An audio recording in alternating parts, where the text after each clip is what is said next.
కార్తికేయుడు మురుగన్గా కూడా పలువబడతాడు. యుద్ధం, జ్ఞానం, యవ్వనలకు సంబంధించిన హిందూ దేవుడు. ఆయన పరమేశ్వరుడు మరియు పార్వతీదేవి కుమారుడు.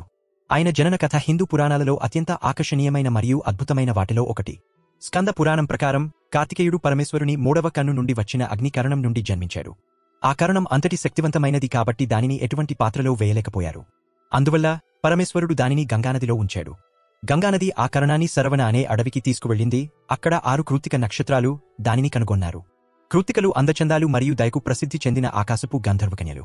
వారు ఆ కరణాన్ని జాగ్రత్తగా చూసుకుని అది అందమైన బాలుడిగా మారే వరకు పెంచి పెద్ద చేశారు. బాలకుడికి 6 ముఖాలు ఉండేవి.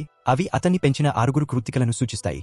ఆయన షణ్ముఖుడు అని కూడా పలువబడతాడు, అంటే 6 ముఖాలు కలవాడు. కార్తికేయుడు ధైర్యసాహసాలు, బలం, దయలు కలిగిన శక్తివంతమైన యోధుడు మరియు జ్ఞానవంతుడైన దేవుడిగా ఎదిగాడు.